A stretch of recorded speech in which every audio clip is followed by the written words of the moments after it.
अस्सलाम वालेकुम नाज़रीन, वॉचिंग अपफ्रंट विद मोना आलम।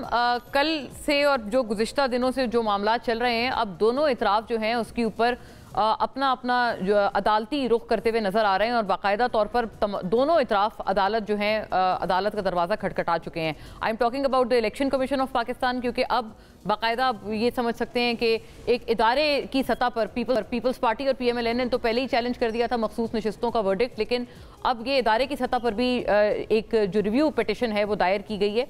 और दूसरी तरफ इलेक्शंस का जो इलेक्शंस एक्ट में जो तरमीमी बिल है तमाम, PTI ने भी उसके हवाले से कल ऐलान किया था और बाकायदा आज अपने ऐलान को अमली जामा पहनाते हुए उन्होंने भी ये पूरा जो एक्ट है या जो तरमीम है उनको चैलेंज कर दिया है। इसके ऊपर बात करेंगे और साथ साथ जो बड़ा एक तहलका खेज आज पाकिस्तान तहरीक इंसाफ की तरफ से मौक़िफ़ आया है उसको भी इंशाल्लाह शामिल गुफ्तगू रखेंगे, जिसमें मशरूत माफ़ी का ऐलान कर दिया गया है कि PTI और बानी PTI founding chairman PTI Imran Khan जो हैं वो मशरूत माफ़ी मांगने को तैयार हैं अगर कोई भी CCTV फुटेज दिखाई जाती है जिसमें ये इस्टेब्लिश हो जाए कि उनके रहनुमा या उनके कारकुनान तोड़ फोड़ करते हुए नजर आ रहे हैं। दूसरी तरफ हुकूमत कह रहे हैं आपको मतलब हम बयानात दिखा कर थक गए, हमने उसके ऊपर बाकायदा डॉक्यूमेंट्रीज बना दी और इश्तेहारात बना डाले, लेकिन आपको कौन सी और जो है वो दिखाई जाए, वीडियो दिखाई जाए, कन्फेशनल स्टेटमेंट्स मौजूद हैं, आप और क्या चाहते हैं। तो ये तमाम तर मामलात नाजरीन अब शामिल गुफ्तगू रखेंगे कि क्या ये PTI की तरफ से माफ़ी की तरफ पहला कदम है, जिसकी माफ़ी की जो बात है या जो माफ़ी का मुतालबा है, कहते थे कि पहला टर्निंग पॉइंट है, आप सिर्फ इसकी तरफ पहले आगे बढ़ें, फिर उसके बाद जो बाकी बातें हैं वो बाद में होंगी, चाहे वो रिहाई की हो या फिर वो इलेक्शन के तनाज़े के हल की हो, लेकिन तमाम बातें बाद में होंगी। क्या ये PTI की तरफ से पहला कदम है या फिर हुकूमत जो है इसको अपनी जीत या फतह करार दे रही है, क्योंकि वो कहते थे कि हम भी तमाम बातें तभी करेंगे जब कुछ टॉकिंग स्पेस या टॉकिंग एवेन्यूज़ PTI की तरफ से खोले जाएंगे। बहरहाल इन तमाम तर मामलात पे जो अब तक सो फार जो डेवलपमेंट्स हैं वो देखते चलिएगा, आपके सामने पेश खिदमत हैं। मखसूस नशिस्तों का फैसला और इलेक्शन तरमीमी एक्ट चैलेंज, दोनों मामलात चैलेंज हो चुके हैं या फिर अदालत का रुख इसके हवाले से किया जा चुका है। इलेक्शन कमीशन ने मखसूस नशिस्तों से मुतालिक सुप्रीम कोर्ट के फैसले पर नजरसानी दरख्वास्त दायर कर दी। दरख्वास्त में कहा गया है कि इलेक्शन कमीशन ने किसी कानून और अदालती फैसले की गलत तशरीह नहीं की। सुप्रीम कोर्ट आइन के आर्टिकल 218 में मुदाखलत नहीं कर सकती। सुप्रीम कोर्ट ने इंतखाबी कवानीन और आर्टिकल 51 का दुरुस्त जायजा नहीं लिया। मौक़िफ़ अपनाया कि इलेक्शन कमीशन ने आइन और कानून के मुताबिक अपनी जिम्मेदारी सर अंजाम दे दी। PTI के 39 जो अरकान हैं उनके उसकी हद तक फैसले पर अमल कर दिया है और मखसूस नशिस्तें उसी जमात को दी जा सकती हैं जो पार्लियामान में मौजूद हो और पार्लियामान में मौजूदगी के लिए आम इंतखाबात में कम से कम एक नशिस्त जीतना लाजमी है। दूसरी जानिब से भी नाजरीन अदालत का रुख करते हुए दूसरी जानिब पाकिस्तान तहरीक इंसाफ ने इलेक्शन तरमीमी एक्ट सुप्रीम कोर्ट में चैलेंज कर दिया है। दरख्वास्त में इलेक्शन तरमीमी एक्ट को कलअदम करार देने की इस्तदा भी की गई है। दरख्वास्त में मौक़िफ़ अपनाया गया कि तहरीक इंसाफ मखसूस नशिस्तों की फहरिस्तें इलेक्शन कमीशन में जमा करा चुकी है। 12 जुलाई के सुप्रीम कोर्ट के फैसले के बाद मखसूस नशिस्तें तहरीक इंसाफ का हक है अपील की कि इलेक्शन तरमीम एक्ट को गैर आइनी और गैर कानूनी करार दिया जाए और इलेक्शन कमीशन को मखसूस नशिस्तें दूसरी सियासी जमातों को अलॉट करने से फौरी रोक दिया जाए। और सियासी महाज पर हुकूमत को टफ टाइम देने के लिए भी PTI ने इस्लामाबाद में अगस्त के आखिरी हफ्ते जलसे और अगले माह लॉन्ग मार्च का ऐलान किया है। वज़ीर आला अली अमीन गंडापुर ने कहा है कि जो NOC की दरख्वास्त के बावजूद अगर इजाज़त ना दी गई तो D चौक पर जलसा होगा, कोई रोक सके तो रोक लो। आज कमरा अदालत में सहाफ़ियों से गैर रस्मी गुफ्तगू करते हुए बानी PTI ने कहा फॉर्म 47 वाली हुकूमत से किसी सूरत बात नहीं करेंगे और साथ साथ जो माफ़ी के हवाले से जो बात अर्ज़ की है, बानी PTI का 9 मई वाक़े पर मशरूत माफ़ी का ऐलान और 9 मई में PTI के लोग मुलविस हुए तो माफ़ी मांगूंगा। अब नाजरीन ये मामला किस तरफ जाकर रुकेगा ये यकीनन वक्त बताएगा। दोनों तरफ से बहुत टॉल क्लेम्स और बड़े बड़े ऐलानात किए जा रहे हैं, लेकिन नाजरीन डुप्लिसिटी बड़ी वाज़ेह है। एक तरफ तो ये कि फ्लोर क्रॉसिंग को रोकने के लिए कानून बनाया गया है या इलेक्शन एक्ट में तरमीम की गई है, ये हुकूमत का मौक़िफ़ है या बिलखुसूस PMLN का मौक़िफ़ है। जबकि दूसरी तरफ हम देखते हैं 2022 में जब इमरान खान साहब और उनकी हुकूमत थी और उससे लोग जब मुनहरिफ हो रहे थे, नाराज़ हो रहे थे, उसको इनकरेज किया जा रहा था। PMLN ने ना सिर्फ उसकी हौसला अफजाई की थी बल्कि जब चीफ मिनिस्टर का इलेक्शन हुआ था तो हमजा शहबाज साहब बाकायदा वो जो इलेक्शन जीते थे और चीफ मिनिस्टर पंजाब बने थे, वो उन्हीं मुनहरिफ अरकान के वोट से बने थे जो कि पीटीआई से मुनहरिफ होकर उनकी तरफ गए थे। तो क्या अब 2022 में उन तमाम अरकान का फायदा लेने वाली पीएमएलएन को अचानक से आफ्टर थॉट आ गया कि फ्लोर क्रॉसिंग बड़ी गलत है और हल्फनामे में तब्दीली नहीं होनी चाहिए? ये सवाल पीएमएलएन से करना जरूरी है।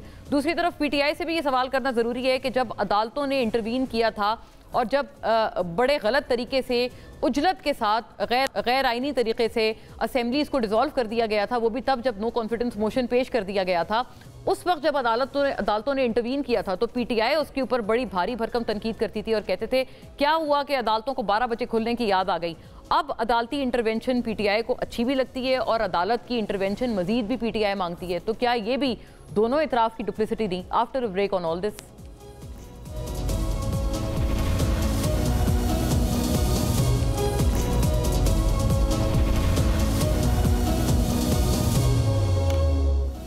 वेलकम बैक नाजरीन। इन तमाम मामलात पे जो ब्रेक से कबल इब्तिदा में हमने अर्ज़ किए हैं आपके सामने, अब इसके ऊपर बाकायदा बहस रखते हैं।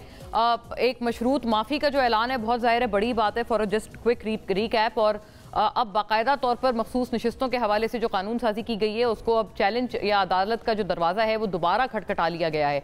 आइडियली स्पीकिंग अदालतों के हवाले से पार्लिमानी मामलात वहाँ जाने नहीं चाहिए, लेकिन पार्लियामान क्यों बार बार ये मामलात अपने ऊपर खुद या अपनी तरफ से खुद एड्रेस करने में नाकाम नज़र आ रही है। और ऐसे में कल भी सेनेट में इस मामले पर बहस नहीं करने दी गई। पाकिस्तान तहरीक इंसाफ के तमाम तर लोगों ने बड़ा गिला किया ये, और दूसरी तरफ हुकूमत की तरफ से भी उनके ऊपर मजीद क्या काले बादल मंडला रहे हैं, क्योंकि अल्टीमेटम मजीद रोज़ बरोज़ जो है पाकिस्तान तहरीक इंसाफ देती जा रही है कि अगर अब आगे भी रिहाई ना हुई तो बाकायदा सड़कों का जो रुख है वो किया जाएगा इन तमाम तर मामलात पे। और ऑब्वियसली मशरूत जो माफ़ी है उसके ऊपर भी बात करना उतना ही ज़रूरी है, जो कि 9 मई के हवाले से अब हालिया जो एक फ्रेश स्टांस आया है पाकिस्तान तहरीक इंसाफ का और founding chairman PTI Imran Khan साहब का। पूरी बहस में मुझे ज्वाइन करते हैं जनाब मोहसिन शाहनवाज रांझा साहब, पाकिस्तान मुस्लिम लीग नून के स्टॉलवर्ट हैं, तमाम तर मामले पे हुकूमत का मौक़िफ़ और as well as his learned legal opinion हमारे साथ रखेंगे। वेरी वार्म वेलकम आपको। सेनेटर कामरान मुर्तज़ा नाजरीन ज्वाइन करते हैं हमें JUI से, तमाम तर मामले पे अपना जो एक्सपर्टीज़ है legal and as well as political both वो रखेंगे। आपको भी सर बहुत खुश आमदीद। और वलीद इकबाल साहब नाजरीन पाकिस्तान तहरीक इंसाफ के स्टॉलवर्ट हमें ज्वाइन करते हैं तमाम तर मामले पे अपने ओपिनियंस के साथ, लीगल एंड पॉलिटिकल बोथ। बात का आगाज़ मैं आपसे करना चाहूँगी मोहसिन शाहनवाज रांझा साहब। स्वाबी का जलसा तो बहुत अजीम व शान था, बहुत अच्छी पार्टिसिपेशन थी। क्या ये ख़तरे की घंटी है हुकूमत के लिए? और जो वहाँ पर हम देख भी रहे थे, हमने फुटेजेस भी चलाई हैं उसके हवाले से कि जो वहाँ नस्ब था वो था कि जी बुज़दिलों ख़वातीन को रिहा करो, उसमें यास्मीन राशिद साहिबा की तस्वीर भी लगी हुई थी। तो ये कि ये जो केसेस हैं, कोई मज़ीद आप समझते हैं कि हुकूमत अपनी कन्फ्रंटेशन मज़ीद बढ़ा रही है अदलिया के साथ इन केसेस में भी, इनको बार बार इनको रिकंटेस्ट करते हुए और फिर अब ये नई कानून साजी के साथ भी? देखिए, जहाँ तक ये केसेस और जहाँ तक स्वाबी के जलसे का सवाल है, जलसा जब आपकी सूबाई हुकूमत होती है और जब आपका वज़ीर आला खुद जलसा की कॉल देता है तो ऑब्वियसली आवाम भी आ जाती है, लोग भी इकट्ठे हो जाते हैं और सरकारी वसाइल का बेहतरीन इस्तेमाल जो है वो भी होता है और तमाम सरकारी मशीनरी भी शामिल हो जाती है और जलसा कामयाब हो जाता है। ये जहाँ तक कानून साजी का है और जहाँ तक फैसलों का, और माजी में यास्मीन राशिद की आपने बात की और कन्फ्रंटेशन की बात की, देखिए तो बड़ी वाज़ेह सा एक मामला है जो 9 मई का दिन है कि 9 मई का जो सान्या है उसमें जो भी मुलव्वस लोग हैं अगर उनको अदालतें रिलीफ दे दें तो वो एक अलग कहानी है, लेकिन अगर उनको अदालतें के रिलीफ से हट के जो उनका जुर्म है, जो उन्होंने जुर्म किया, जो उन्होंने शुहदा की यादगारें जो थी उनको नुकसान पहुंचाया और कैंटोनमेंट पे और गैरिजन पे और मुख्तलिफ अदारों के दफातर पे हमलावर हुए, तोड़ फोड़ की, जिना हाउस के अंदर घुस गए, वहां पे तोड़ फोड़ की, आग लगाई और पेट्रोल बम से हमला किया। देखिए ये जुर्म है, ये पाकिस्तान के ताज़ीरात के नीचे भी एक जुर्म है और उस जुर्म की सजा जो है कानून में बड़ी वाज़ेह है। अब अगर इस रांझा साहब उन्होंने ये कहा है, आज मैं अर्ज आपसे ये करना चाह रही हूँ, आज आपने सुना होगा पीटीआई का जो इस पे फ्रेश स्टेटमेंट या स्टांस आया है, वो कहते हैं कि हमें दिखा दें सीसीटीवी फुटेजेस। किसने? वो उन्होंने कहा है कि चोरी करने का इल्जाम है कि सीसीटीवी फुटेजेस इन तमाम मकामात की डेलिबरेटली चोरी कर ली गई, गायब कर दी गई। अगर कोई भी हमारा लीडर या हमारा रहनुमा या अगर कारकुन पकड़ा जाता है तोड़ फोड़ करते हुए तो उन्होंने कहा माफी भी मांगने को तैयार है। देखें, ये एक हाथ पाँव पे दूसरा गिरबान पे, ये तो तहरीक इंसाफ बड़ी पुरानी एक हिकमत अमली रही है और यही कहेंगे जी हम माफी मांगने के लिए तैयार है। जहां पे बिल्कुल कानूनी चीजें वाज़ेह हो जाती हैं वहां पर फिर एकदम माफी जो है वो भी याद आ जाती है। और मैं आपको यही बता रहा हूँ कि इनको अदालतों में से, देखिए एक जुर्म हुआ है, अब अदालतें रिलीफ दे दें, अदालतों की जुरिस्डिक्शन जो है, अदालतों की जो डिस्क्रेशन जो है, उसके बारे में कोई वो जो भी अदालत चाहे उसके पास आइन और कानून में गुंजाइश है। अगर वो फैसला देने पे कहीं आए और वो कहे कि 9 मई जो है ये मिलिट्री कोर्ट्स में नहीं केसेस कंडक्ट होने चाहिए और इन चीज़ों को जो है वो ये लोग जो है ये सियासी कैदी हैं और इनका इस तरह का रोल नहीं है और गुड टू सी यू इस तरह की चीज़ें कह दी जाए, तो फिर तो जाहिर है वो 9 मई का जो पूरा का पूरा वाकया है, जो सानिया है, वो पूरे का पूरा जो है उसके ऊपर असर पड़ेगा। और फिर तहरीक इंसाफ के लिए ये कहना आसान हो जाएगा कि जी सीसीटीवी फुटेजेस हैं तो वो दें। सीसीटीवी फुटेजेस यास्मीन राशिद की या बाकी के लोगों की, इमरान खान की जो हमशीरा है उनकी, जो वहाँ पे यास्मीन राशिद साहिबा वैसे हमला करती हुई तो नजर नहीं आ रही सीसीटीवी फुटेज में। रांझा साहब वो कहते हैं इंस्टिगेशन तो बड़ी वाज़ेह नजर आ रही है ना, और लीड करती, डायरेक्शंस देती हुई नजर आ रही है, उसकी वीडियो क्लिप्स मौजूद है। और देखें, प्रोवोक करना एक जुर्म है। आप अगर प्रोवोक करते हैं और एक जो है मॉब जो है वो एक जगह पे हमला हो रहा है, प्रोवोकेशन भी एक जुर्म है, प्रोवोकेशन जुर्म, राइट। तो अगर ये जराइम उन्होंने किए हैं, प्रोवोक किया है, उन्होंने लोगों को ला खड़ा किया है गैरिजन के सामने, और आप देखें ना सीसीटीवी फुटेज ऐसी तो नहीं होगी कि जब वो अंदर जा रहे होंगे कहीं पे होगी नहीं होगी, लेकिन अगर मौके पे मौजूदगी पाई गई है और मौके के ऊपर ठोस शवाहिद है। देखिए आपके लिंक्स क्या होते हैं, एक आप प्रोवोक कर रहे हैं, आपकी स्टेटमेंट है, दूसरा आपकी वहां पर लोकेशन के ऊपर पाया जाना है, फिर तीसरा होता है कि आपके हाथ से कोई नुकसान हुआ है या नहीं हुआ। जो पहले 2 स्टेप्स है अगर ये भी पूरे हो जाए तो ये भी जुर्म के जुमरे में आता है। Very fair. तो सेनेटर कामरान मुर्तजा, ये अदालतों के ऊपर जो अभी भी बात ये भी रांझा साहब ने की कि गुड टू सी यू वाला तासुर अभी भी कायम है, ये आप इससे इत्तेफाक करते हैं कि इनको अनड्यू रिलीफ पे रिलीफ मिला जा रहा है? क्योंकि अब तो आप JUI माशाल्लाह इत्तेहादी है PTI की, तो ये अदालतों में ये तमाम तर तासुर, आप भी इतने लर्नड लॉयर हैं, आप ये तमाम तर तासुर से इत्तेफाक रखते हैं कि आप इसको इस पूरे आइडिया को या ये जो एक नैरेटिव है PMLN की तरफ से इसको आप कंटेस्ट करेंगे? और दूसरा ये फरमाइएगा, प्रोवोकेशन भी तो जुर्म है, ये बात तो गलत नहीं है। वो कह रहे हैं वो लीड तो कर रही थी ना मॉब को, तो अब कौन सी CCTV फुटेज चाहिए पाकिस्तान तहरीक इंसाफ को माफी मांगने के लिए? देखिए, पहली बात तो इसकी वजाहत कर दूं कि हम इत्तेहादी नहीं है किसी के भी। एक कमेटी उनकी तरफ से बनी है, एक कमेटी हमारी तरफ से है, और अभी तक जो है ना वो बहुत से मरहले ऐसे हैं कि तय होने हैं। अब इत्तेहाद तक बात पहुंचती है या तलखी ख़त्म होने तक बात पहुंचती है या इकट्ठे मिल के चल के जद्दोजहद करने पे बात पहुंचती है, वो बात अभी तक उसके फैसले होने हैं। तो हम बिल्कुल किसी पार्टी के इत्तेहादी नहीं है, ना नून लीग के इत्तेहादी हैं, ना PTI के इत्तेहादी हैं। ताहाल आज तक की सूरत हाल किया, ये तो मैंने आपको एक वाज़ेह सूरत, बहुत अहम पॉलिसी स्टेटमेंट आ गई आपकी तरफ से, क्योंकि हाँ खान साहब तो यही तासुर ले रहे हैं और वो सब बहुत खुश हुए हैं कि मौलाना साहब से तो उनकी दोस्ती हो गई है बिलाखिर, और आप लोग शायद वो ये भी उम्मीद कर रहे हैं कि आप उनके जो स्ट्रीट पावर होगी उसमें भी आप लोग, स्ट्रीट शो में भी आप उनका साथ देंगे। हम चाहते हैं कि हम किसी से दुश्मनी न रखें, हम सिर्फ प्रिंसिपल स्टैंड पे बात करें। कोई प्रिंसिपल स्टैंड होगा तो वो उसको साथ लेके चलें। ये हमारी तरफ से नून की तरफ से भी अटैम्प्ट्स हुई हैं, वो हमने कहा कि नहीं हम साथ चलने के लिए तैयार नहीं है। वहाँ से जो है ना वो एक कमेटी फॉर्म हुई हुई है 5 मेंबर्स, हमारे यहाँ से भी 5 मेंबर्स की कमेटी है, मगर अभी तक वो बात आगे बढ़ी नहीं है। इस वक्त सूरत हाल ये है।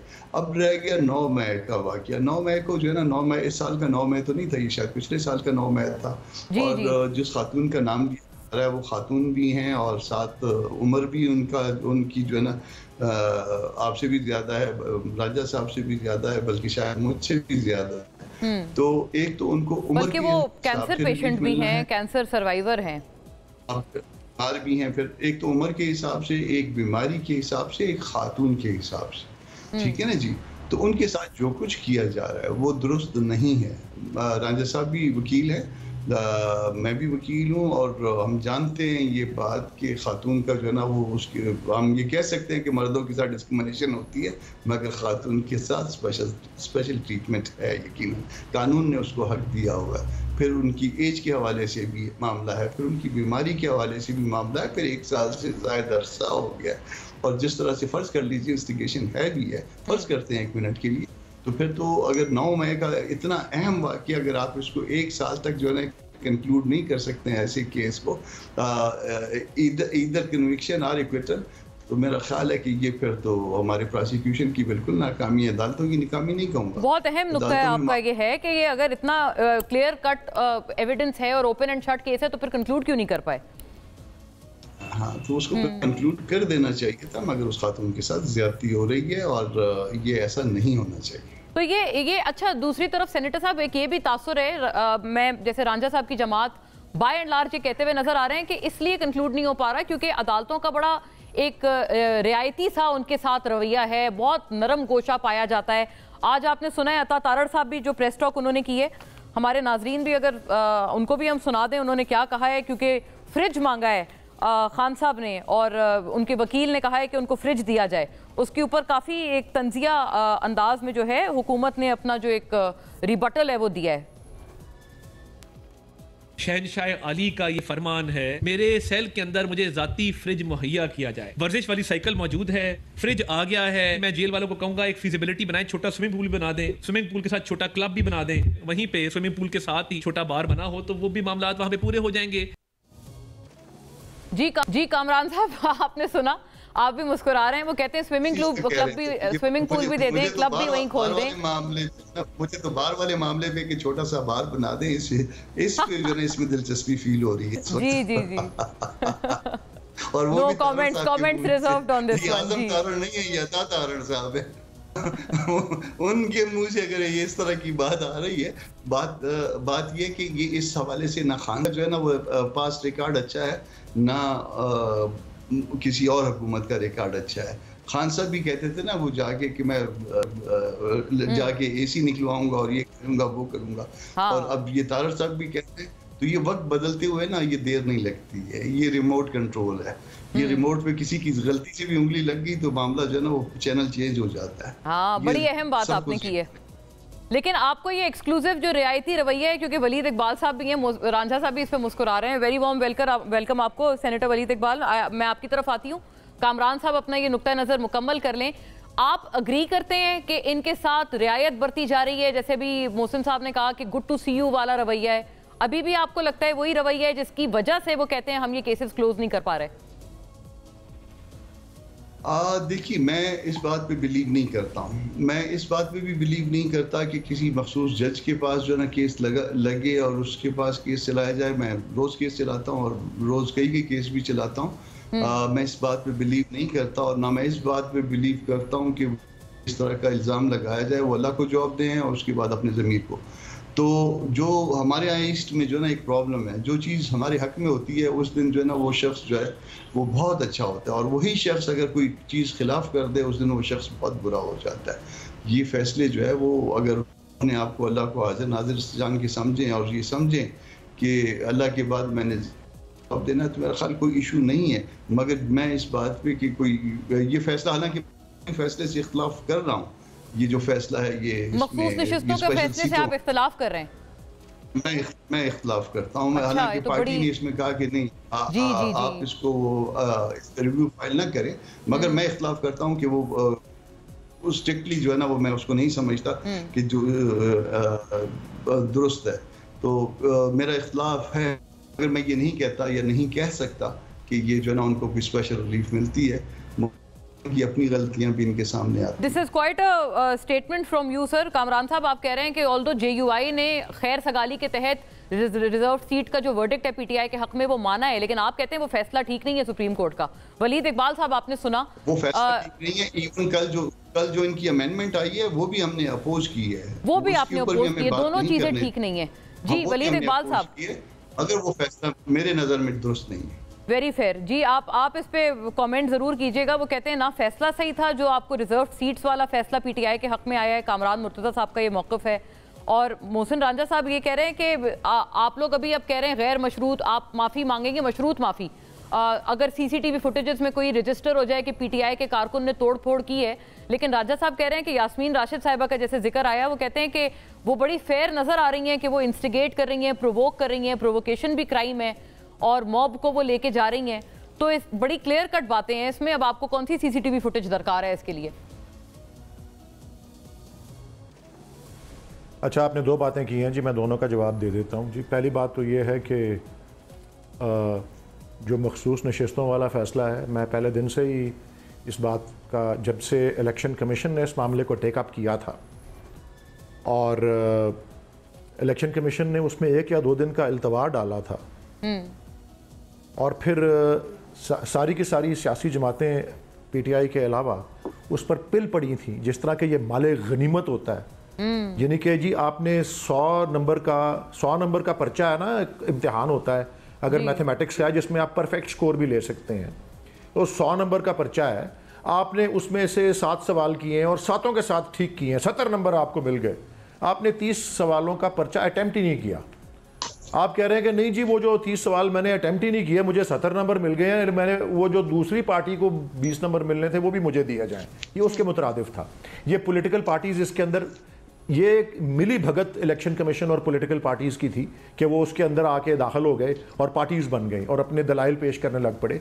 इसलिए हमारा मौक़िफ़ तो शुरू से यही है कि इलेक्शन कमीशन ने आज नज़र सानी की दरख्वास्त भी दायर की है। वो इसमें एक आईनी इदारे की तरह काम नहीं कर रहा, वो एक फरीक, वो पीटीआई को अपना हरीफ समझता है और इस तरह से, यानी कि एक एडवर्सेरियल तरीके से उन्होंने इस सारे को आज तक ये कर रहे हैं। मेरे नज़दीक वो फैसला बिल्कुल दुरुस्त है, आइन के मुताबिक है। और इस बात पे तो कुछ बहस फिर भी हो सकती है कि जी अगर किसी पार्टी ने बर वक्त लिस्टें नहीं दी या दी तो वो सीट्स उसको मिले या ना मिले, लेकिन इस बात के ऊपर तो कोई इबहाम ही नहीं है मेरे नज़दीक। और पहले दिन से मैं ये कहता आ रहा हूँ कि अगर किसी पार्टी ने लिस्टें नहीं दी और वो उन सीटों से महरूम हो गई हैं, तो वो सीटें किसी दूसरी पार्टी को नहीं जा सकती जिसने उतने मार्क्स ही नहीं लिए कि वो सीटें मिल सकें। ये इनका सियासी हिर्स, इनका लालच, इनकी बदनीयती ये दिखाती है, इनकी बेईमानी और ये मिली भगत। ये this is what it shows कि ये इसको माले गनीमत या स्पॉइल्स ऑफ वार समझते हैं। ये स्पॉइल्स ऑफ वार नहीं है। पाकिस्तान का आइन जो है वो इसमें फौकियत रखता है और कामरान मुर्तज़ा साहब अपनी राय ज़रूर रख सकते हैं, लेकिन सुप्रीम कोर्ट की राय और वो अक्सरियती राय जो 13 में से 8 जजेस ने की है, बाकी 5 जजेस की राय, वो 2 जजेस जितने मर्जी फैसले लिख लें, वो कोई हैसियत नहीं रखती। अदालत का फैसला वही होता है जो अक्सरियती फैसला होता है। अमेरिकी सुप्रीम कोर्ट में 9 जजेस हैं, बेतहाशा फैसलों में 5-4 से जो है वो इख्तलाफ होता है, लेकिन जो 5 जजेस का फैसला है वो फौकियत रखता है और वो कोर्ट का फैसला वही होता है। और एग्जैक्टली अच्छा, ये पहली बात। दूसरी बात ये कि कोई मशरूत या गैर मशरूत, इमरान खान साहब ने कहा है कि जी मेरा कोई वर्कर, अगर आपको कोई वर्कर नजर आया, अगर मेरा फुटेज लाएं, मेरा कोई वर्कर नजर आया आग लगाते हुए, पर्टिकुलरली उन्होंने मिसाल दी है कि खास तौर पे जो वो जहाज का वो यादगार बनी हुई थी, उसको कोई माचिस की तीली से आग नहीं लगा सकता। वो आग लगाना, उसको मेरे किसी कारकुन ने आग लगाई है, खान साहब ने कहा है, तो फिर मैं माफी मांगूंगा। नहीं तो प्रोवोकेशन क्राइम है या नहीं है? वलीद साहब, आप भी लर्नड लॉयर हैं, मैंने इंस्टिगेशन प्रोवोकेशन क्राइम है या नहीं है, ये पॉइंट है। मैं ये सवाल रेलेवेंट इसलिए नहीं है क्योंकि वो डॉक्टर यास्मीन राशिद से मंसूब करके किया गया है। मैंने डॉक्टर यास्मीन राशिद की जो फुटेज देखी है, वो बार बार ये कह रही हैं कि कोर कमांडर हाउस के अंदर कोई ना दाखिल हो, यानी कि बाहर आप पुरअमन एहतजाज करें। अगर ये बात हुई ही नहीं है तो ये सवाल ही क्यों उठे और मैं उसका जवाब ही क्यों दूं? आप दिखाएं कोई फुटेज। सही हो गया। रांझा साहब, है कोई फुटेज आपके पास? राशिद कह रही हैं कि जाएं आप दीवार फैलाएंगे, आप जाएं, आप आग लगाएं, आप डाके मारें, आप चोरी करें। अच्छा, ये यहाँ पर एक जरा बाइफरकेशन आ गई है ना, वो कहते हैं कि हम वहां तक, उस मकाम तक ले गए, वहां पर पीसफुल एहतजाज करना तो कोई कानून में उसकी कदर नहीं है ना, वहां अंदर जाके दीवार फलांग के और तोड़ फोड़ करके ये बात अगर कहीं की है, कहीं रजिस्टर हुई है, तो तब हुई ना provocation. After a break Ranjha साहब इसको रिस्पॉन्स करेंगे।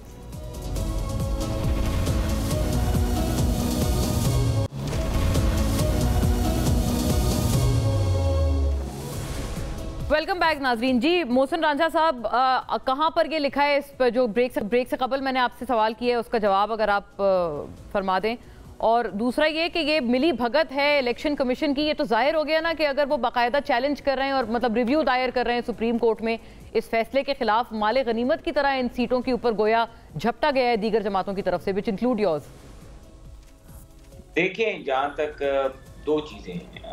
पहला तो ये है कि अगर आप पाकिस्तान में कोई भी एक आम सी एक आप वकूआ जो है आप उसको उठा लें, उस वकूए के बीच में अगर एक मुकदमा दर्ज होता है कुछ लोगों के खिलाफ और उनमें से कोई भी बंदा जो मौके के ऊपर मौजूद होता है और जो लड़ाई से पहले आर्ग्यूमेंट में शामिल होता है, जो हाथ में कोई चीजें लहरा रहा होता है और एक जगह के ऊपर लोगों को इकट्ठा होने का कह रहा होता है और फिर जिस जगह के ऊपर लोगों को इकट्ठा करने का कह रहा होता है वहां पर वो खुद मौजूद होता है और वहीं पे एक वकूआ पेश आ जाता है। तो अगर वो बंदा लोगों को ये ना कहता तो वो लोग वहां पे ना जाते। ये मैंने आपको आम से एक FIR की कहानी बताई और वो अक्सर से 70-80% पाकिस्तान की आप कन्विक्शन रेट निकाल के देख लें, जो लोगों को पूरी क्रिएशन होती है वहां पे प्रोवोक करने वाला आधार पाया गया। इस पे सुप्रीम कोर्ट, इस पे सेशन कोर्ट्स के लातादाद कन्विक्शन। अच्छा, कन्विक्शन भी हो जाती है इस इतनी बात पे। दिस इज सफिशिएंट टू मौके के ऊपर खड़े होने पे लोगों को जो है वो चलान होते हुए मुकदमे में देख रहे होते हैं। तो ये तो बात यहाँ पर खत्म।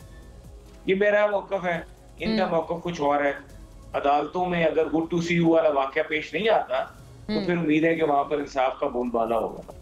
और अदालतों को भी ये लिहाज करना चाहिए कि पाकिस्तान का एक अहम अदारा है और पाकिस्तान के ये शुहदा है जिनकी यादगारों को तोड़फोड़ की गई, गैरिजन पे हमले हुए, पाकिस्तान की नेशनल सिक्योरिटी का मामला है, उनको भी चाहिए कि वो गुड टू सी यू वाली फिलॉसफी से हट के मेरिट के ऊपर केस को देखें।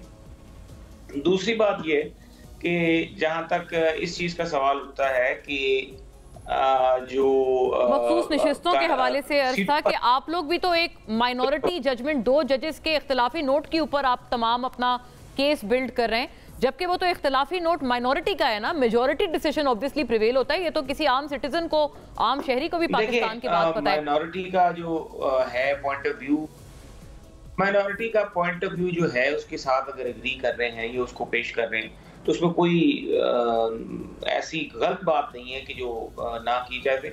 माइनॉरिटी ने जो बात की है, हुकूमती जो तर्जमान है या लोग हैं, काफी वकील जो हैं, वो जो के आर्टिकल्स का हवाला दे रहे हैं, जिस तरह 51 है, बाकी आर्टिकल्स हैं, कि उसमें बड़ा वाज़ेह तौर पे लिखा हुआ है कि किस तरीके से जो अपना इलेक्शन जीतता है बंदा, मखसूस नशिस्तें उस पार्टी जिसने इलेक्शन में हिस्सा लिया और इसका निशान हो, सारा प्रोसेस गिवन है। अब जो इस फैसले में हुआ है, अगर आप माइनॉरिटी जजमेंट को भी, तो मैंने यही कहा ना कि देखिए, एक तो इशू ये है कि एक खबर उड़ा दी जाती है कि जी एक्सटेंशन दी जा रही है और उससे पूरा माहौल खराब। कहते हैं ये कि इसी वजह से सारा कुछ आप कर रहे हैं क्योंकि आप पार्लियामेंट के जरिए एक एक्सटेंशन देना चाहते हैं और वो दूसरी तरफ से कहा जा रहा है हमने लेनी नहीं है एक्सटेंशन। देखिए, बात यह है कि ये खबर उड़ा दी जाती है और हुकूमत से इसको मंसूब कर दिया जाता है। हत्ता कि ऐसी बीच में अभी अगर कोई बात बहस मुबासे में हो और बात के ऊपर कोई फाइनल ना हुआ और उसको नेगेटिव तौर पे सुप्रीम कोर्ट के बेंच में जजेस तक पहुंचाया जाए और पूरी की पूरी सिक्योरिटी लाइन को जो है उसमें insecurity, what an interesting view on this जी। अच्छा उसमें इनसिक्योरिटी क्रिएट की जाए, इनसिक्योरिटी पैदा की है इन्होंने डेलिबरेटली। पूरे वलीद साहब इज स्माइलिंग, लेकिन बहुत ही दिलचस्प एक व्यू पॉइंट है। फैसले में आप देखें, फैसले में क्या हो रहा है कि उस पार्टी को रिलीफ मिल गया जो कोर्ट में गई नहीं है, जो कोर्ट में मौजूद ही, और जो कॉन्स्टिट्यूशन के आर्टिकल्स की वो बात कर रहे हैं, जो माइनॉरिटी जजमेंट में जजेस ने बात की है, वो बात दुरुस्त कर रहे हैं। बिल्कुल बात ये है कि यहाँ पर आइन, कानून, दस्तूर, अगर उसको बिल्कुल उसकी स्ट्रिक्ट इंटरप्रिटेशन करें तो मेरी राय जो है माइनॉरिटी जजमेंट के साथ है, लेकिन यहाँ पर मामला कुछ और था। बाकी रहेगी बात उनकी सीटों की तकसीम का, या वो जिस तरीके से होनी या नहीं होनी, वो तो बात की बात है ना। वो तो भी जब वो एक पार्टी नहीं आती तो एक पार्टी कहती है कि हमारी सूरत ये है। पर वो तो भी पार्लियामान के पास कानून साजी का इख्तियार है। और वैसे असूली तौर पे जस्टिस अतर मिनल्ला साहब जो है वो कई दफा माजी में जब मैं ही पिटिशन उनके पास करता था तो बल्कि मुझसे बड़ी बहस करते थे। अच्छा। थोड़ी सी नाराजगी का भी इजहार किया कि आप क्यों पार्लियामेंट के खिलाफ पिटिशन लेके मेरे पास आ जाते हैं। और पार्लियामेंट कानून साजी करे, पार्लियामेंट का एक प्रोसेस है, तो पार्लियामेंट जो है वो सुप्रीम है, इनकी जजमेंट्स मौजूद है। तो मैं खुद वकील रहा हूँ, तो वो तो बड़ी क्लैरिटी है। अगर अतर मिनल्ला साहब की ही जजमेंट को उठा के देख ली जाए इस्लामाबाद, लेकिन टाइमिंग की भी बात आ जाती है ना मोहसिन साहब। वो कहते हैं टाइमिंग भी दिलचस्प है। अगर आप ऐसी चीज कर रहे हैं तो फिर वो पर्सन स्पेसिफिक या अपने बचाव में अगर आप कोई कानून साजी करें तो फिर वो मैलिफाइडी में आ जाता है मामला। देखिए जी, हम करें तो मैलिफाइडी, अगर हम करें तो गुनाह और मैलिफाइड है, और फिर कोई और करे स्टेशन है। अब इस तरह तो नहीं होता ना जी। अपने कन्वीनियंस के हिसाब से कामरान मुर्तजा साहब, सेनेटर कामरान मुर्तजा एक दफा 8 बिल पास हुए, मेरी ऑर्डिनेंस से रिलेटेड एक पिटीशन थी, 8 बिल एक दिन में पास की। मैं उसको भी लेके गया, तो मैंने कहा ये क्या लेजिस्लेशन का तरीका है कि रूल सस्पेंड कर दिए गए और कानून साजी कर दी गई। पार्लियामेंट का मामला है, पार्लियामेंट के मामले में कोर्ट इंटरफेयर करती, जजमेंट्स बड़ी पड़ी है। हम जब किसी का वो जो प्रोडक्शन ऑर्डर लेने जाते थे उसमें स्पीकर साहब जो थे वो कोई फैसला नहीं करते। कामरान साहब, ये बड़ी एक उन्होंने अपनी मिसालें दी हैं कई, मोहसिन साहब ने, उन्होंने कहा है कि ये तो जजमेंट्स मौजूद हैं कि पार्लियामान के खिलाफ जो है वो पिटिशंस ना लाई जाएं, तो अभी वही पार्लियामान ने अपना एक इस्तेकाक इस्तेमाल कर लिया तो कौन सी मुसीबत आ गई, कन्फ्रंटेशन बढ़ेगी। आप क्या इससे प्रीएम्प्ट करते हैं अदलिया और पार्लियामान में या हुकूमत के साथ? इसका भी जवाब दूंगा, मगर पहले वलीद साहब की 2 बातें उनसे एहतराम के साथ। उन्होंने कहा कि जी मैं भले जो ओपिनियन रखूं, मगर कोर्ट का फैसला जो है वो यकीनन वो कोर्ट का फैसला लाफ लैंड हो, मगर भुट्टो साहब वाला भी फैसला जो है ना वो चंद महीने पहले तक वो लाफ लैंड था, और उसके बाद जो है ना उसी सुप्रीम कोर्ट ने कहा कि नहीं, उनके साथ उनका फेयर ट्रायल नहीं हुआ। हम सारी उम्र यही कहते आए कि उनके साथ ज्यादती हुई थी, उस वक्त तो वो लाफ लैंड था।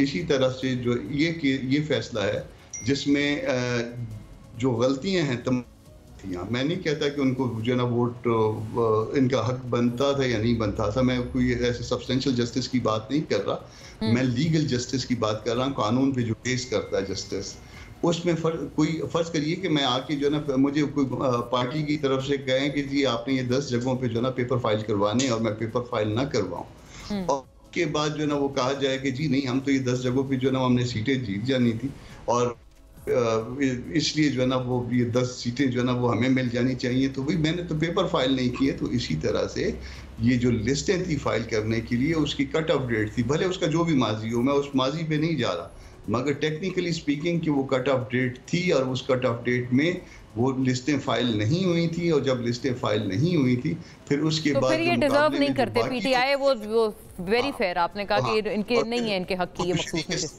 तो शरीक के सफर ना थे। ये सफर शुरू हुआ था इलेक्शन कमीशन ऑफ पाकिस्तान से, हम खुद नहीं गए थे, हमें बुलवाया गया था। बाकी पार्टियों का मामला ये था कि वो फरीक बनने की दरख्वास्त दी थी, हमें बुलवाया गया था, उन्होंने एज ए पार्लियामानी पार्टी मैंने अपना दिया था। मेरा जो है ना वो सारा मामला ये है, और मैं आज तक उस ओपिनियन पे कायम हूँ।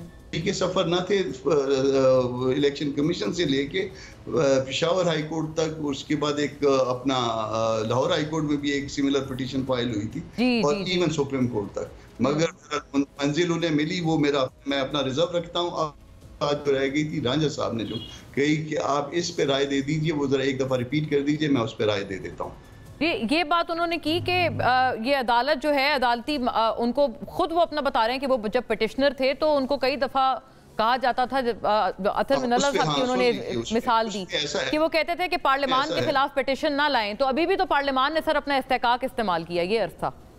नहीं, पार्लियामान ने गलत इस्तेकाक इस्तेमाल किया, बिल्कुल। पार्लियामान का जो है ना ये किसी जजमेंट को अनडू करना हो तो ये मुमकिन कि उसको आप 2/3 मेजॉरिटी से तो अनडू कर सकते हैं। इस प्रैक्टिस को कर दिया गया तो गवर्नमेंट में, क्योंकि हर गवर्नमेंट तो मेजॉरिटी में होती है, सिंपल मेजॉरिटी तो होती है, सिंपल तो सबके पास होती है, बिल्कुल। हर सुप्रीम कोर्ट की जजमेंट जो है वो अनडू हो जाया करेगी। ये गलत प्रेसिडेंट सेट हुआ है, कल बहुत से गलत प्रेसिडेंट सेट हुए हैं गवर्नमेंटल पार्टीज की तरफ से, चेयरमैन सेनेट की तरफ से, वो उसके बाद निकल गए, बहस उन्होंने नहीं करने दी कल सेनेट में, ये पॉइंट आउट किया किसी को बात नहीं कर गया, और जिस तरह से हाफ मैनर में जो कुछ किया गया वो बिल्कुल पार्लियामान के लिए इतना एक ताना है, और ये ताना जो है ना सारी जिंदगी ये भी हमारे खिलाफ इस्तेमाल होगा। दोनों तरफ से गलत मिसालें सेट की जा रही हैं। और वलीद इकबाल साहब अभी बहुत दिलचस्प एक ये तज्जिया या अपना व्यू पेश किया है मोहसिन रांझा साहब ने, आपने सुना। वो ये कह रहे हैं कि आप लोग डेलिबरेटली जाली खबरें फैला रहे हैं कि जी कोई एक्सटेंशन दी जाने वाली है मोअज़्ज़ज़ चीफ जस्टिस को, इसलिए जो सीनियर्स हैं सारे आपने उनको इनसिक्योरिटी एक उनमें एक फीलिंग उनमें आपने प्लांट कर दी है उनके जहनों में, जिसकी वजह से फैसले आपके हक में आ रहे हैं।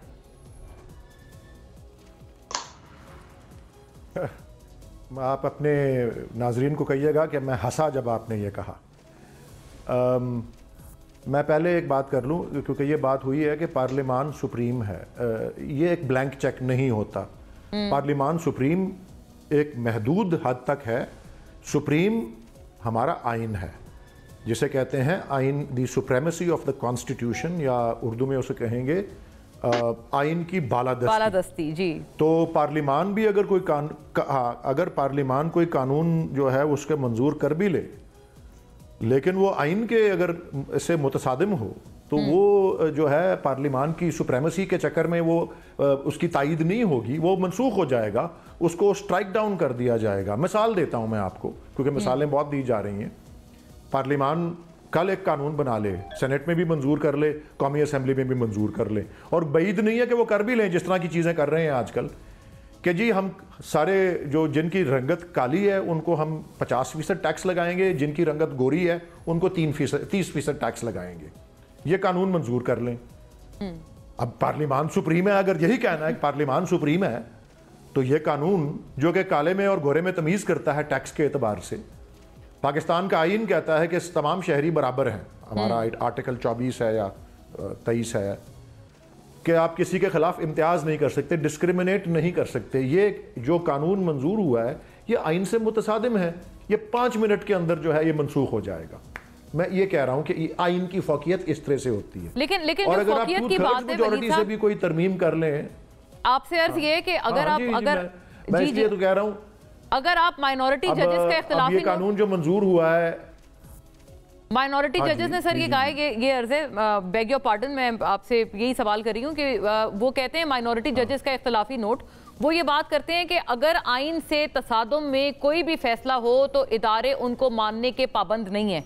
ये बाकायदा दर्ज है जो 2 जजेस का इख्तिलाफी नोट है। तो वो तो एक्चुअली ये समझ रहे हैं कि जो मेजॉरिटी वर्डिक्ट है वो भी आइन के मुतसादिम है। जैसे अभी आपने कामरान मुर्तज़ा साहब की बात सुनी, उन्होंने कहा कि सुप्रीम कोर्ट का भुट्टो को फांसी का भी तो फैसला था ना, जिसके ऊपर सुप्रीम कोर्ट ने खुद इतने साल बाद कहा है कि वो तो बड़ा एक गलत काम किया है सुप्रीम कोर्ट ने। तो this could be such a case also. अगर सुप्रीम कोर्ट अपनी ही अक्सरियत से अपने किसी पिछले फैसले को जो है ओवर रूल कर दे, तो वो दुनिया भर का दस्तूर है, इस तरह होता है। लेकिन इस वक्त तो वही फैसला फील्ड में है, तो इसकी फौकियत तो है ही है। और अगर कामरान मुर्तज़ा साहब उससे इख्तिलाफ करते हैं तो वो उनकी राय ही की हद रखती है। अगर 2 जजेस इख्तिलाफ करते हैं, 5 जजेस 8 जजेस से इख्तिलाफ करते हैं, मैंने कहा ना अमेरिका के सुप्रीम कोर्ट में रोज फैसले होते हैं 5-4 की अक्सरियत से, 9 सुप्रीम कोर्ट के जजेस हैं। आज 1973 में रो वर्सेस वेड में उन्होंने कहा था अबॉर्शन जो है वो लीगल है, अब 2 साल पहले उसको इलीगल डिक्लेयर कर दिया गया है। तो इस तरह तो होता रहता है दुनिया भर के आइन और कानून और दस्तूर में। लेकिन ये बात, दूसरी बात जो आपने की, वही फैसला प्रिवेल करता है, झूठी खबरें उछाल दी गई हैं। मतलब खैर चले, एक तो मैंने तो कोई ऐसी खबर नहीं उछाली, ना ही हमें रोज़ हमारी पार्टी की स्पोक्स पर्सन्स की मीटिंग्स होती हैं, कभी हमने ये नहीं कोई कहा कि जी ऐसी खबर कोई झूठी जो है उछाल दें। लेकिन फ़र्ज़ करें वो झूठी खबर उछली हुई है, तो ये जो 20-20, 25-25 साल का तजर्बा रखने वाले सुप्रीम कोर्ट के जजेस हैं, ये रोटी को चोची कहते हैं। ये इतने मासूम हैं कि वो मेरिट्स के ऊपर फैसला नहीं करेंगे, या इतने भूल रहे हैं कि उनको आइन भूल जाएगा और कानून भूल जाएगा। उन्होंने कहा इनसिक्योरिटी आपने प्लांट की है। हाँ, इनसिक्योरिटी पे बेसिकली बात है। हाँ। नहीं, इस तरह नहीं होता। अक्ल दानिश पे कोई कमी नहीं, लेकिन इनसिक्योरिटी अगर आप करेंगे। जी रांझा साहब।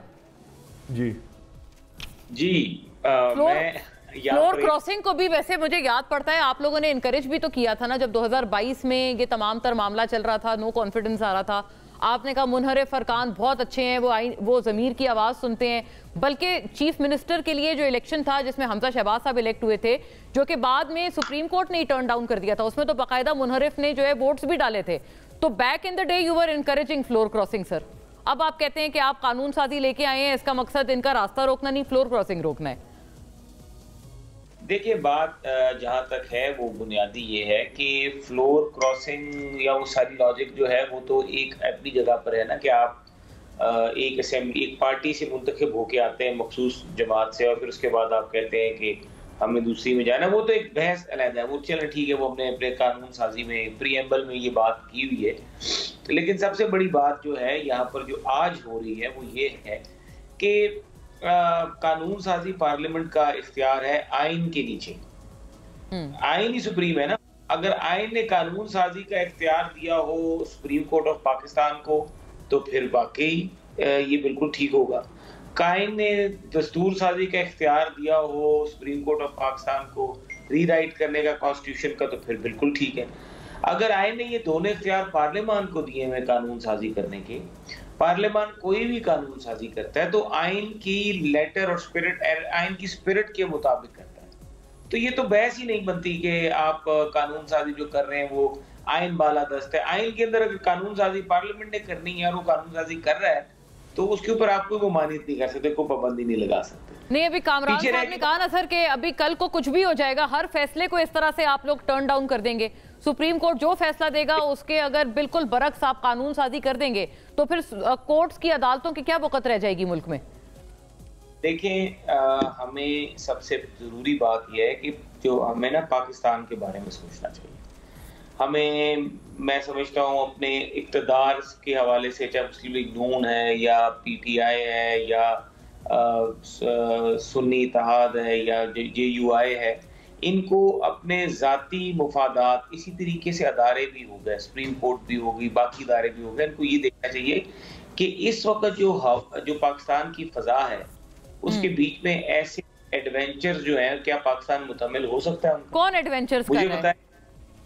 मुझे ये बताएं कि इस वक्त अगर आप कोई इमरान खान नया इलेक्शंस की तरफ आप जाने की बात करें, आप कहेंगे हम शफाफ बात दोबारा, ठीक है, आप इस तरह के मुतालबे ये बताएं कि क्या PTI हमें एक सफेद कागज पे लिख के दे सकती है कि इक़्तिदार में आने के बाद जो पाकिस्तान के मुआशी मसाइल हैं उनका हल उसके पास मौजूद है?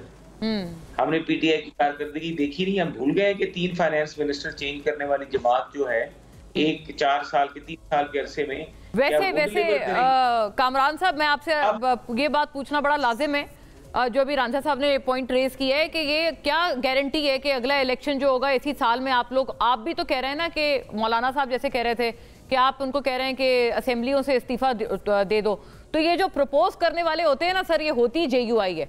पहले आप करते थे नून लीग को और पीपल्स पार्टी को, अब आप यही आइडिया दे रहे हैं PTI को, तो क्या मुल्क इस चीज का मुतहम्मिल हो सकता है कि बार बार असेंबली टूटे और इलेक्शन होते रहें?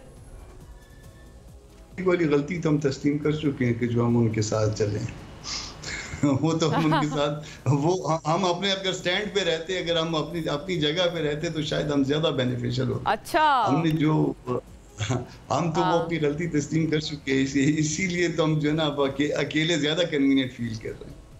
आप सोलो राइड पे हैं, लेकिन आप तजवीज तो यही दे रहे हैं ना सर आज भी PTI को, तो ये आप क्यों तजवीज देते हैं सारी अग्रीव्ड पार्टीज को? उसमें शायद वो अपनी बात भी नहीं समझ पाए, या वो फिर उनको दूसरे की बात बगैर समझे तरदीद कर देते हैं। वो भी इलेक्शन का, नए इलेक्शन का मुतालबा कर रहे हैं, तो इन असम्बलियों की मौजूदगी में क्या कर रहे हैं वो नए इलेक्शन का मुतालबा, ये मुझे भी समझ में नहीं आई। तो अगर इन असम्बलियों की मौजूदगी में PTI जो है नए इलेक्शन करवा सकती है तो मेरा ख्याल है ये भी एक तारीखी वैसे ये जी वलीद साहब, आप क्या चाह रहे हैं कि क्लैरिटी कम से कम JUI को तो आप दे दें, जिनके साथ चलें, आप अलायंस में नहीं है लेकिन आप सबसे क्लोज हैं इस वक्त, कि आप क्या चाहते हैं कि असेंबलीज भी ना टूटें और नए इलेक्शन भी हो जाएं? और रांझा साहब कह रहे हैं ये कब तक होता रहेगा इस मुल्क में? सफेद कागज पर लिख के देने को तैयार हैं कि मुल्क के मामला ठीक हो जाएंगे अगर आप लोग आ जाएं इक़्तिदार में? नहीं जी, वो मुल्क के मामला ठीक हो या ना हो वो एक अलग बात है जी, कि कौन ठीक कर सकता है। असल बात यह है कि मुल्क के लोगों का जो मैंडेट है उसका एहतराम किया जाए, और जिस तरीके से और जिसके हक में उन्होंने वोट दिया हो उसको मौका दिया जाए और उसके अंदर कोई उसको मसख ना किया जाए, उस प्रोसेस को डिस्टॉर्ट ना किया जाए। अब आप देखें जमहूरियत जहाँ पे पूरे अपने उरूज पर है वहाँ क्या क्या होता रहा, अपने इर्द गिर्द देख लें और पिछले चंद महीनों में देख लें, चंद हफ्तों में देख लें। नरेंद्र मोदी को उसके औकात उसकी वोटर्स ने समझा दिए, ठीक है, फिर से प्राइम मिनिस्टर बन गया लेकिन बहुत कम अक्सरियत से बना। फ्रांस के अंदर किस तरह से चंद हफ्ते पहले इलेक्शन हुआ है और कितने वो राइट विंग वाले जो थे वो कहते थे हम इमिग्रेशन नहीं अलाउ करेंगे, माइग्रेंट्स को निकाल देंगे, सब उसको कला कमा कर दिया। किस तरह से इंग्लिस्तान के अंदर इलेक्शन हुआ। जब मैं ये समझता हूं कि मुल्क के हालात ठीक हो या ना हो उसके फैसले का इख्तियार उसकी आवाम के पास होना चाहिए। अच्छा, ये बात है, प्राइमरी ये चीज है, रद्दोबदल उसमें कोई बेईमानी नहीं होनी चाहिए। और वो हाँ, अब नया इलेक्शन करवाएं पुराने इलेक्शन की तरह, या नया इलेक्शन अगर करवाएं जो कि हसीना वाजिद ने करवाया था तो फिर हसीना वाजिद वाले रांझा साहब एक जुमला आखिर में आप दे दें, बंगाल में यही हुआ ना, बांग्लादेश में।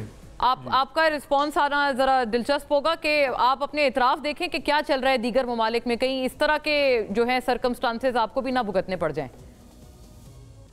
Short comment, I will wind up. देखिए बात अगर कोई खुद अपना किसी का मुंह लाल हो तो आप अपना मुंह चपेड़े मार के लाल नहीं करते, अकल और फहम से काम लेते हैं। चले, आई विल वाइंड अप। नाजरीन, टाइम आपके देखने का शुक्रिया, तमाम हजरात का भी शुक्रिया। अल्लाह हाफिज।